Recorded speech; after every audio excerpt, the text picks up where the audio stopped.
He is a renowned businessman, consultant, professor, and author. Concepts from his best-selling book, Strategic Learning, are utilized throughout Columbia's executive education programs and are a core component of his programs with ExecOnline. One other thing I'll also say about Willie is that he's also a recovering lawyer. And so we initially bonded over that because I am as well. And so we immediately realized we had something in common in the very early days. Professor Peterson joined Columbia's faculty in 1998 after a long career leading multi-billion-dollar businesses. Over a 20-year period, he was the CEO of Lever Foods, Seagram USA, and Tropicana. Professor Peterson is known for his strategic learning process, and he's also known for how you think about implementing learning, that strategic learning within organizations, which I think you'll hear a little bit about today. He has served as a teacher and advisor to many global companies, including Boeing, Deloitte, Ericsson, ExxonMobil, Novartis, SAP, and the Girl Scouts of the USA. He also has become a friend. It was our second program ever that Professor Peterson stepped up and said, I'll take a risk on that and be involved, and it's gone tremendously well. And so over the course of the time developing that program and the time since, we find time for breakfast and lunch all over New York. And so I'm really excited to introduce Professor Peterson and have him share some of his insights with you. Come on up, Willie.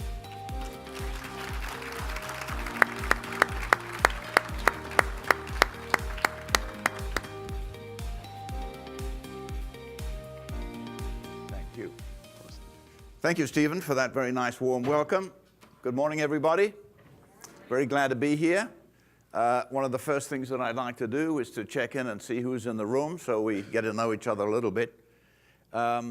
Just by show of hands, how many folks here are in the L&D function? I think the large majority, right? Okay, good, thank you. Other functions? Spoke to somebody who was in the operational excellence side of it. Very good, thank you. Any folk here from the not-for-profit world? I mean intentionally not-for-profit, right? One, okay, good. The rest of you are striving for profitability, right? Very, very good. You know, the interesting thing to me, the L&D function under the umbrella of HR, it's a tough game. And I think back to my corporate days. I remember very well appointing somebody who was a Scotsman called Kyle Greer, appointing him to the role of head of HR in the company I was running. He had previously been in an operational role, very, very effective, but he had a lovely kind of manner with people. He had that soft touch. So I appointed him to this role, and he was a spectacular success.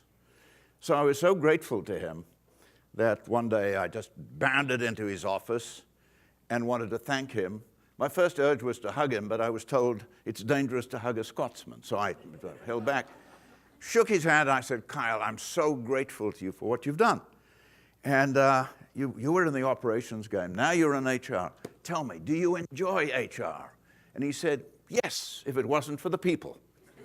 An interesting kind of thing. All right, that's kind of a take on it. Yeah, as Stephen explained, I come from the corporate side of it. I'm a detribalized practitioner. I recall very well, you know, sitting in the back row sometimes when a professor was holding forth by invitation. And, you know, the cry that goes up is people whisper to each other and say, well, you know, that might be good in theory, but it'll never work in practice. Fine. Then I joined Columbia 22 years ago. And, you know, we collect around the, assemble around the water cooler and compare notes. And sometimes we share these war stories and say, look at what this company did. Spectacular achievement. Look at what that company did. You know what they say at Columbia? That might work in practice, but it'll never hold up in theory. I've developed a great respect for theory, and my approach to it is a pragmatic one. I think the test of a good theory is its usefulness in practice. And good theories need to have problem-solving capacity. So let's approach this, this session with that in mind. So here it is, delivering strategic results. First thing I'd like to do is to just clarify and get on the same page. If we really want to understand this, what is strategy meant to deliver? let's just talk briefly about what is strategy, just very briefly get on the same page, demystify it, explain it, and what are the things it needs to deliver for us if it's going to be useful and impactful. So briefly do that. It is an interesting thing to me that strategy is a largely misunderstood and misapplied concept. So I always find it's very important to get a bit of level setting and be in agreement about what it is. So here's what I'd like to do is the first order of business. All right, so I'm pressing as hard as I can. There it is. Okay. So, all right, let's start here. The foundational thought I'd like to offer you is this. There's only one reason why we need to have a strategy in the first place. And if that reason didn't exist, we wouldn't need a strategy, and the term or the concept would never have been born. And that single reality is the reality of limited resources. If you had unlimited resources, you wouldn't need a strategy. You just throw resources at your problems all day long. You would never need to incur any kind of risk, and competition would be irrelevant. The reality is, no matter what your size, is that you have limited resources. And you know, that's a very harsh reality, because what that means is that every additional thing you do subtracts energy and effort from everything else you do. So the basic task of strategy is to make choices on how to concentrate our scarce resources for competitive advantage. Now, choice making is an interesting kind of thing. A choice is not a choice until you've determined what you will give up. A choice is an act of sacrifice. If you keep making serial choices and adding one on top of the other, this is just piling it on, right? So it's a tough task. So the first thought is we have limited resources, forces us to make choices, including what we will not do. Those are the choices. Now, it's not just an open-ended process of making choices. It's a task of making choices to answer three very important questions. Excuse me. Three questions are this. Where will we compete and what is our aim? And where will we not compete? In other words, which is our arena of competition? We need to have some boundaries around it so we can concentrate our scarce resources there. That's question one. Question two, how will we win in our chosen markets? I'll define winning in a minute. And question three, what will be our key priorities for success? One builds on the other. You can't answer question two until you've answered question one. Can't answer three unless you've answered question two. Now, what is the measure of success? I talk about winning. Well, winning means greater value for customers and better returns for the company and its shareholders. What we need to bear in mind is this. Customers, if you define what a customer is somebody with choices. If they don't have choices, they are not customers, they are hostages. So the biggest question of all in our minds, why should customers choose to do business with you? They have choices. Second thing is shareholders as well have choices. Why should they give you their money? They have choices as well. So those are the measures of success. We make these three choices. Everything a company does, all of its decisions and activities, cascade from the answers to those three questions. So that's my kind of one-page summary, just to get on the same page, all of us, and we proceed from here. Because we're talking about delivering strategic results. What do we have to deliver? Those things are the things we need to deliver. All right, so let's proceed from there. So if we look at it, implementation of a strategy or delivering of results, we need to think about this in terms of a journey from our current state to some desired future state. The way companies establish their future is through the strategies they pursue. So we go from a present state, which is nice and comfortable, the state that we know, and as Howard Gardner puts it, eventually these habits of today become engravings on our brain.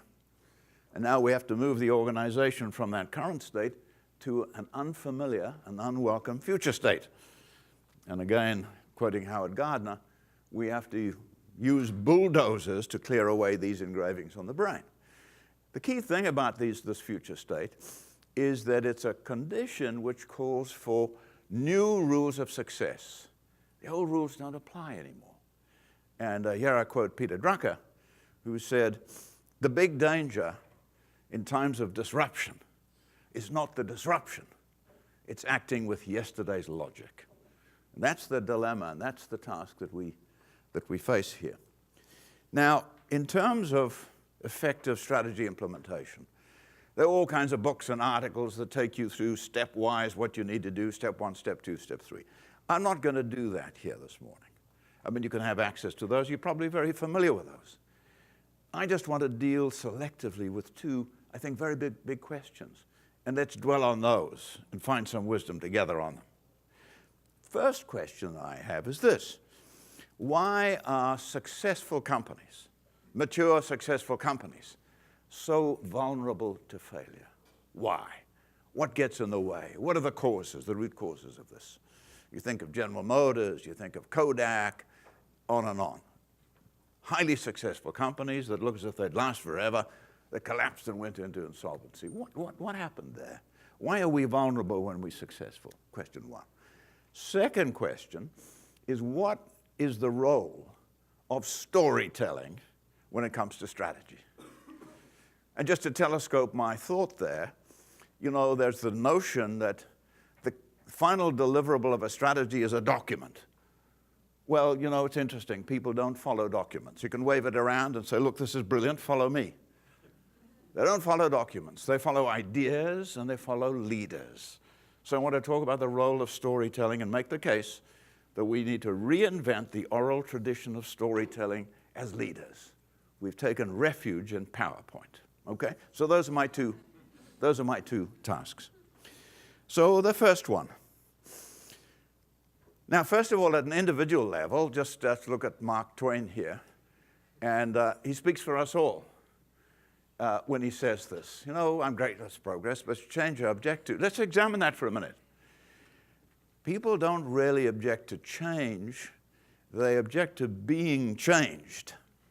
And Margaret Wheatley said it very well when she said, you cannot change a living thing from the outside. You can only disturb it so that it changes itself. And I think this is what leaders do, is create those disturbances that help people and organizations change themselves. So at the individual level, this is the psychology that's at work. But then let's look at it organizationally. You might be familiar with this. It's called the Sigmoid Curve. Academics, like I am, like to call it the Sigmoid Curve. Sigmoid stands for S, so it's an S curve. That's basically what it is. But it conveys to us as a metaphor a very, very important message. And that is this, that there's a natural tendency for everything in the universe to have a beginning, a middle, and an end. And even at the cosmic level, I mean, for example, our solar system is about 4.5 billion years old, roughly, middle-aged. In another 4.5 billion years, the sun will implode and the Earth will vaporize. I don't want you to worry about that tonight. It's a long way away. But it's a demonstration of the fact that even at a cosmic level, this is so. Our human lives are like this as well. Nobody ever got out of this alive. This is the way that the world works. And a guy, an historian called Will Durant, studied the great empires of the world. And he went right back. He looked at the Greek Empire, the Ottoman Empire, the Roman Empire, Portuguese, the Spanish, the British Empire. They all reached maturity, and they all disappeared. And he asked himself why. He's one of these kind of diagnostic historians that didn't just give you a catalog of dates. He tried to interpret what the hell was happening. Now, his conclusion was that these empires, as a general matter, were not defeated from the outside. They destroyed themselves from the inside and then were overrun from the outside. That's a pretty big conclusion from all of those kinds of declines into oblivion. Here, for me, and I'd like to put this forward as the two big lessons from the Sigmoid Curve. And these pretty serious realities. Number one, nothing lasts forever under its original momentum, ever, under its original momentum. Second reality, success contains the seeds of its own destruction. The single biggest cause of failure in organizations arises from how we deal with success. That's the single biggest cause. So these are pretty big conclusions. Let's examine these seeds, if you like, of the destruction of organizations. So there you see on the left-hand side, well, the sigmoid curve depicts, you're wondering why at the beginning there's a kind of a downward slope, right?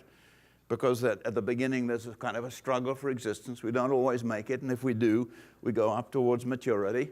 And then we're in this danger zone that I call the curse of success, the single biggest cause of failure, the way we deal with success.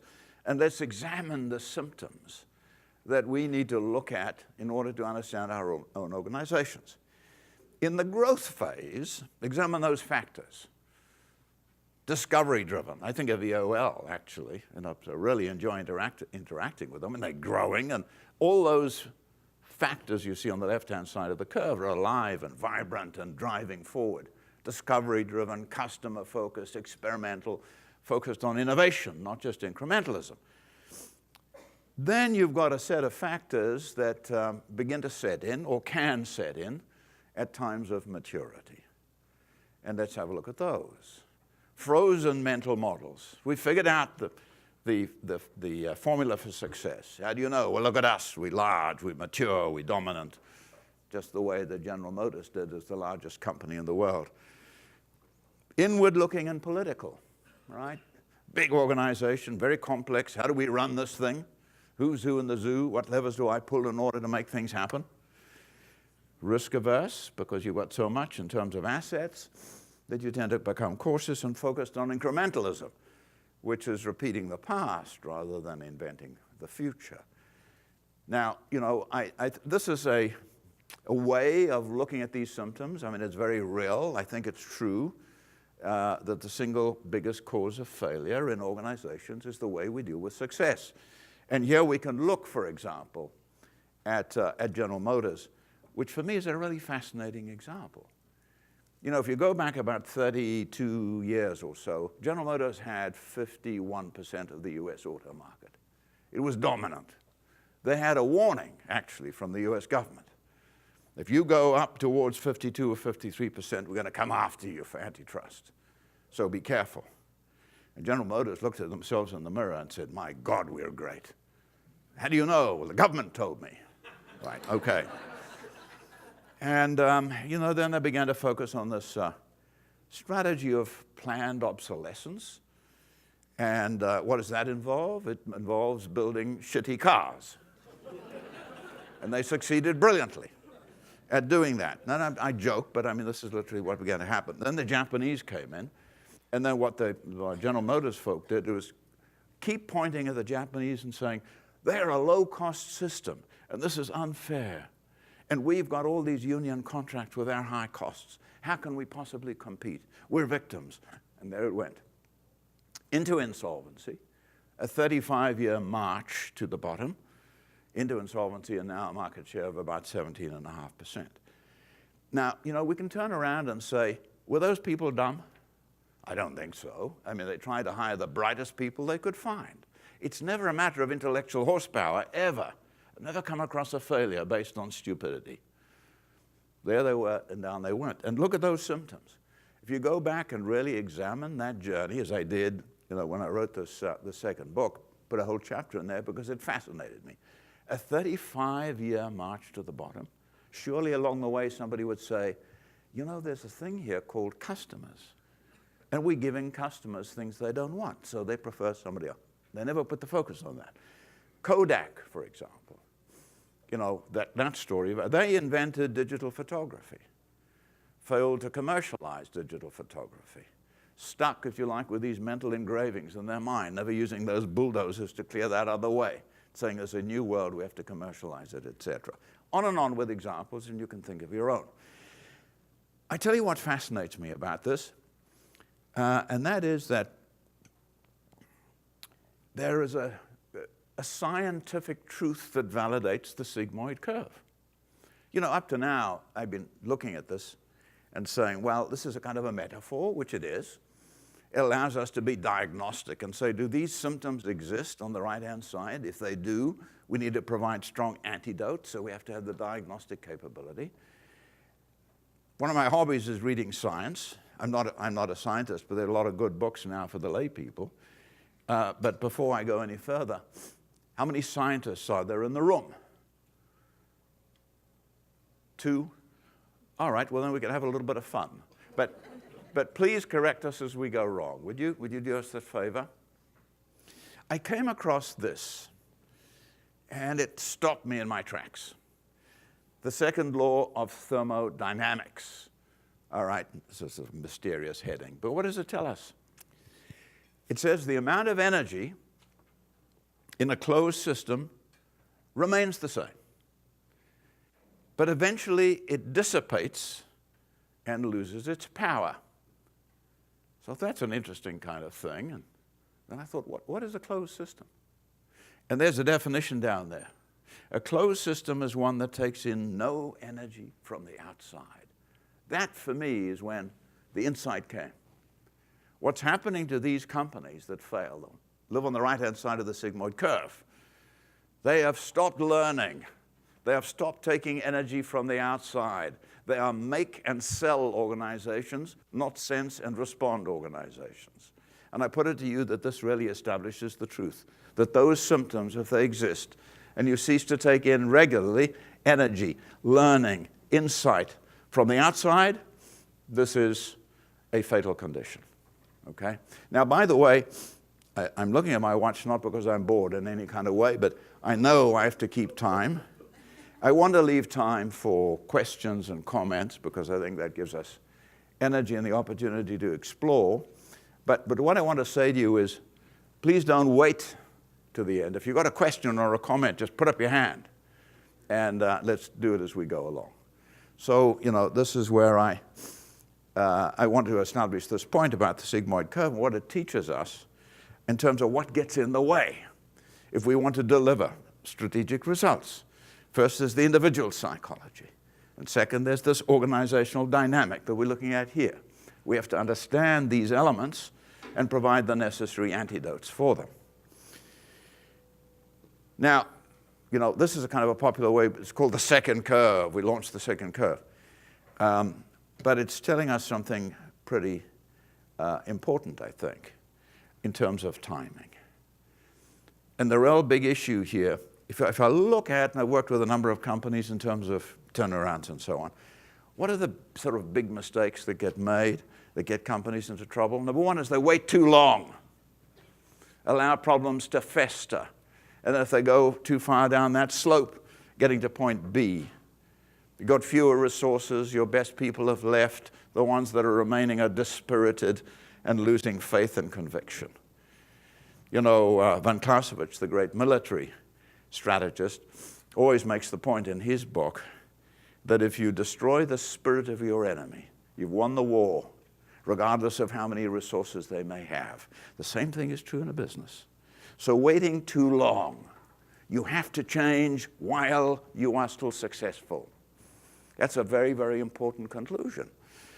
And the second thing is, again, a notable thing, and I'd like you to sort of think about your own organizations here. The size of the effort needs to match the size of the problem.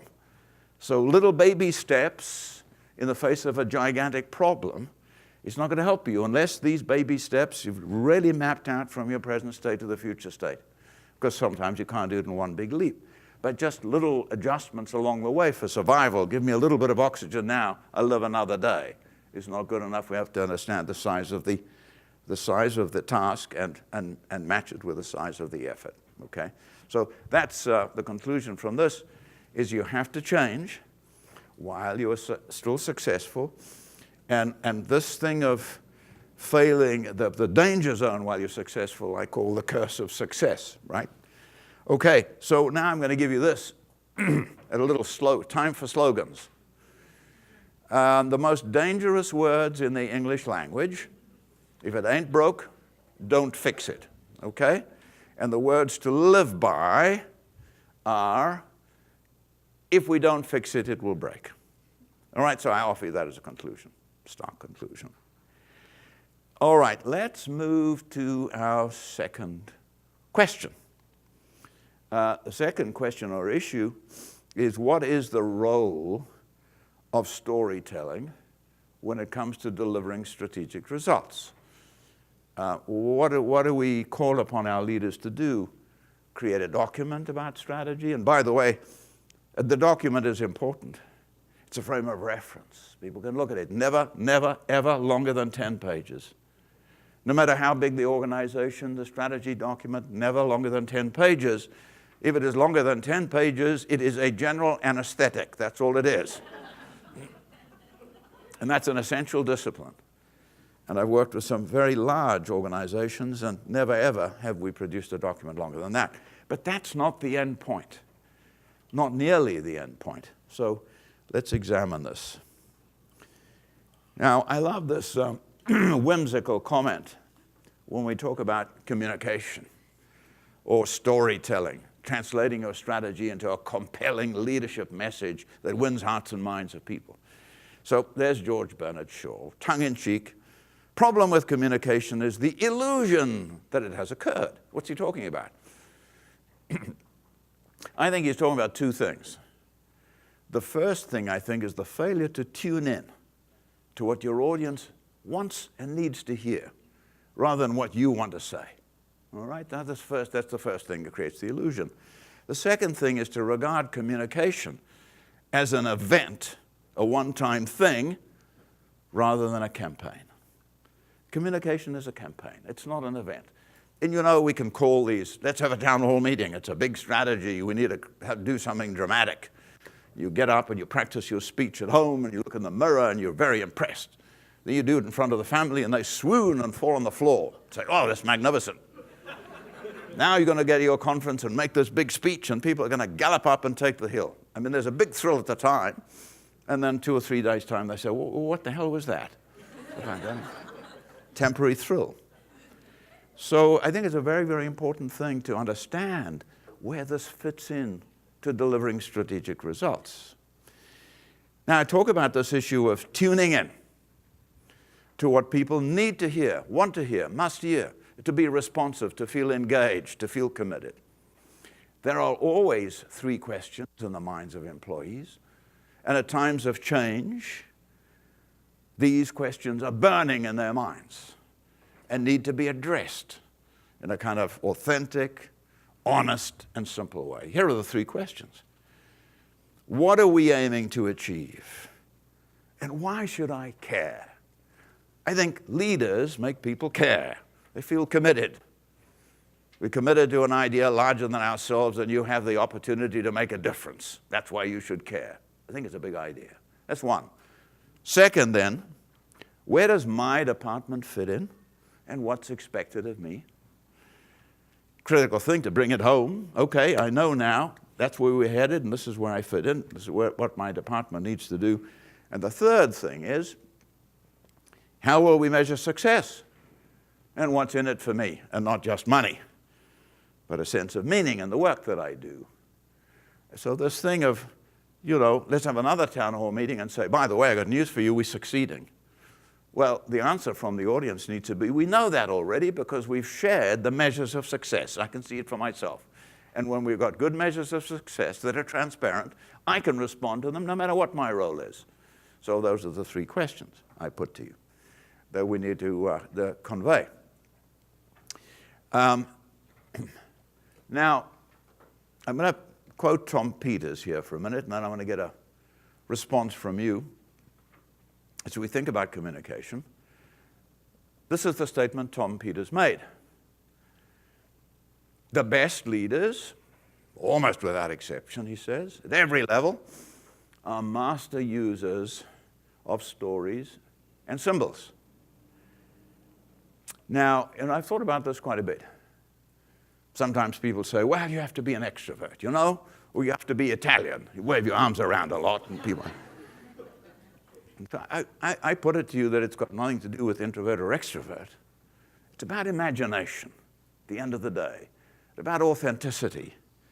It's about the ability to think conceptually and kind of drive this idea of, if I can simplify a concept very well, I can use a symbol or a metaphor or a story to illustrate it. And that's what engages people, not just pure logic. I'll march you through the logic. I used to be a lawyer. My first instinct always is, here's the logic. And people say, well, where's the magic? Okay, fine. Now, I want to ask you a question. The first thing is, though, do you agree with the statement? Do you think it's true? Do you think it's a flawed idea? We don't need this. Just give me the document, or just give me the logic. What do you think? Agree, disagree? Those who agree, more or less, hands up. All right, we're on the same page. Good. Even the engineers, yes? Okay. So here's my question.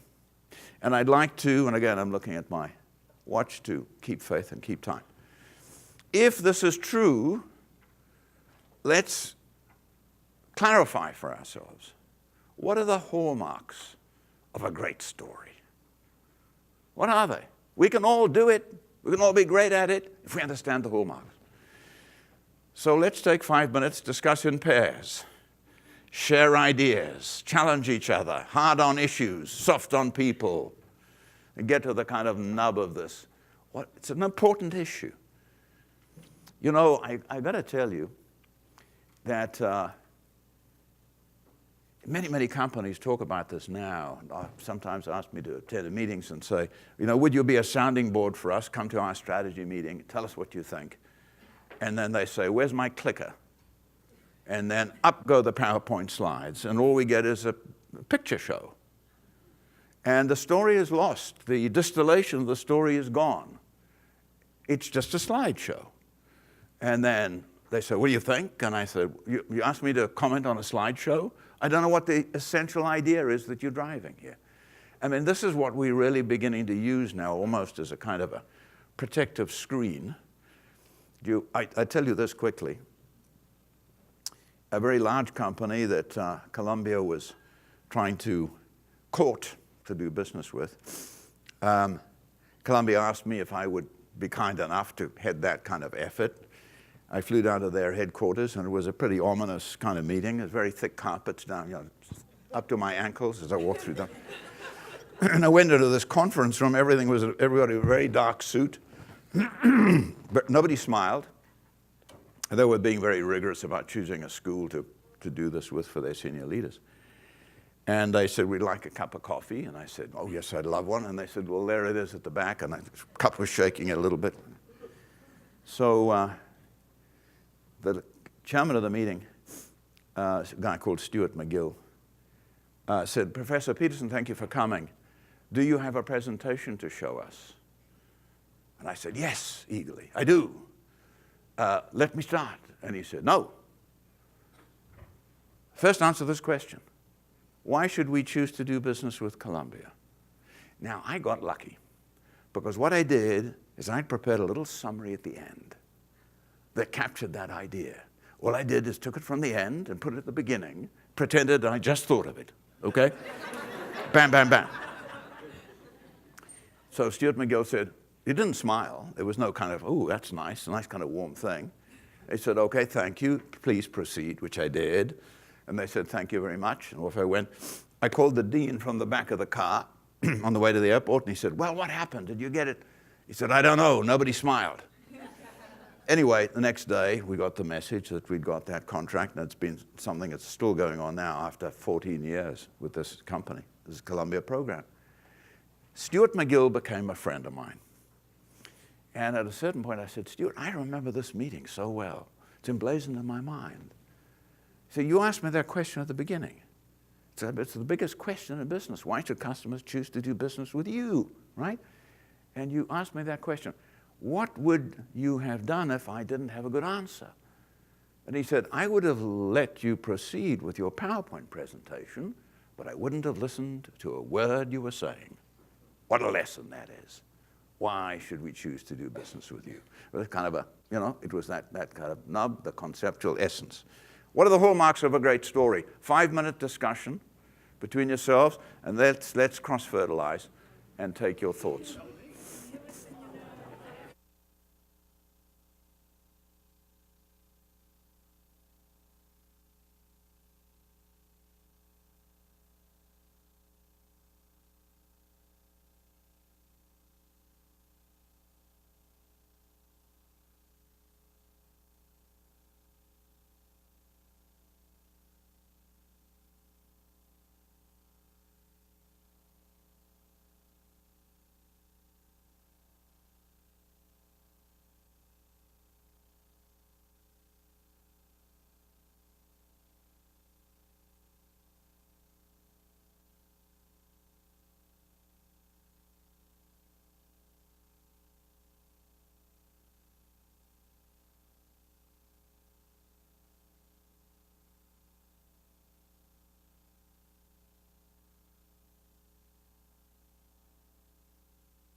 Okay, folks, let's take stock.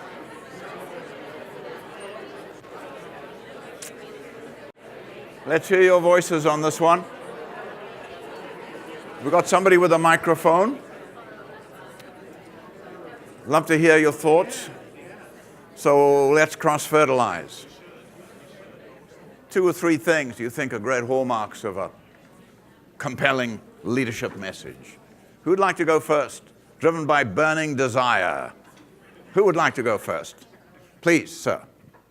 So the one thing that we talked about was the ability to take the listener and put them into a situation where you can tell the listener, so this is what's going on, or this is what happened. Picture yourself here. We did this, we did that, and they're actually thinking of themselves doing that. So they put themselves into the story. Lovely. That's kind of the empathy. You know, it's an interesting thing that there's no more profound human emotion than the sense of being understood. And this is this great sort of leadership empathy issue. First order of business is tune into the needs of your audience. Okay, terrific. Thank you. Others, please.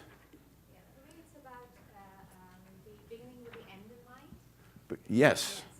It's and also telling the story in a way that, starting off by saying the story in a way that it sort of touches the long-term memory of the person and touches the emotions and leaves that behind as to why that person needs to listen to you, and then continuing the story through metaphors and incidents. It needs to linger in the mind. Exactly. And the power of a metaphor is that it's never absolutely perfect. It leaves some work to do on the part of the listener. Yes. It's co-creation. Right, terrific idea. Please, sir. There's one right here. Thank you. We were talking, and one of the powerful elements of a story, we just want to get to the data. What's the stuff? But and some months back, and I was sharing with this group here, I saw a really interesting Simon Sinek video on story, and I can't find it again. So if anyone else has seen it, I'd love to find it again. I literally can't find it. But he talked about the horseshoe kind of deal. I just want to get to the data because I know that's the real story. Sure. But he says, start with these real general examples that people can picture that has no connection necessarily to what you're trying to do, but just some way that they can see to themselves. And then you get to the data, and then you get real specific to them. Terrific. And so I thought that was a really neat way. So very nice. If you know that video, I'll do the little hand thing, and I'd love to find it again. We'll find it for you. Here All we right, go. good. Okay, so I'm going to take this lady here and the lady back there, and then I think we need a wrap. So the things that we talked about is that it really creates visualization and paints pictures for us, which in turn sparks our imagination. Yes. And then it's also memorable. So the data that they tell us, we can remember, and we might even become a little innovative ourselves because of the things that they've shared with us. Think of a great movie that you saw, even maybe in your childhood, and I'll bet you every now and again it floats back into your head. And for me, it was To Kill a Mockingbird. I never forget seeing that movie in my childhood, I think, with Gregory Peck. And then I was in London, there was a play, To Kill a Mockingbird, I went to see it. And it all played in my mind again, like the video you're talking about. These things linger in your mind. This thing was about, this is a great morality play, a great morality story. Very compelling to me. In fact, it helped me as a young person find my direction. It was a great story. Please, ma'am. I'm loud, so. We talked about the authenticity of the storyteller. So we've all been in that experience where the executive is up there and it's like, okay, time to be inspiring. So they're trying to be inspiring. And it's more about them putting Yes. on a show of being inspiring Right. than authentically and Yes. humbly having an honest to goodness relatable story Absolutely. that comes through as sincere. Great, great, this relatability issue. And it's an act of humility. You know, whenever we learn, this underlying statement is, I don't know. It's an act of humility. I think when we create a learning organization, without humility, it never happens. And that drives curiosity, energetic curiosity. We'll have one more, simply because I see your passion. One more, and then we'll wrap. Please. We both spoke, and we agreed that every story needs to have 3 elements. The first one is relatability or empathy, where the audience can make a connection to the story.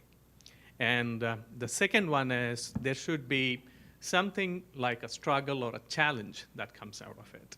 And third is the emotion, right? Be it a love story, there is an emotion of love and romance there. If it is struggle or an achievement, there is passion. So there must be an emotion that you can connect to.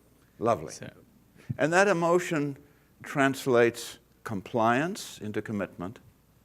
And when I think of success, it resides in the gap between compliance and commitment, right? For me, compliance is like dead man walking. Yeah, I'll do my job because that's my job. I've been told it's my job. But when you're committed to an idea, you're emotionally involved, and the passion helps to drive success. These were great comments. Thank you very much. I think you really have a good grasp of it. It's difficult to pull off, of course, to do this.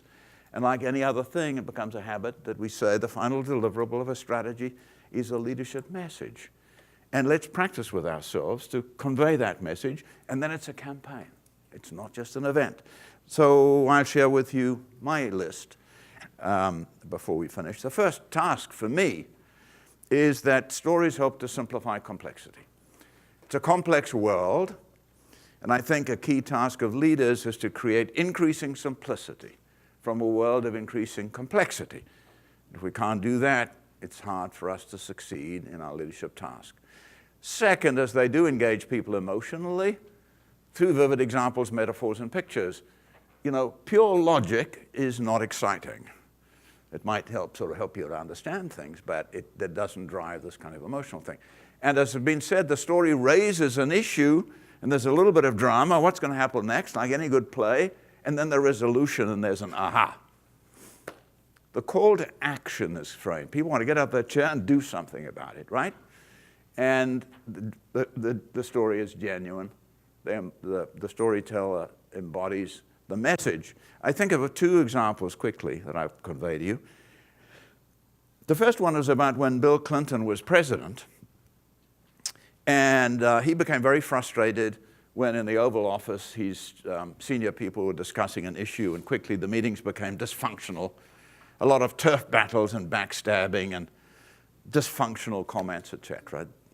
Meetings deteriorated. And they'd say, stop, stop, these are important issues for our country.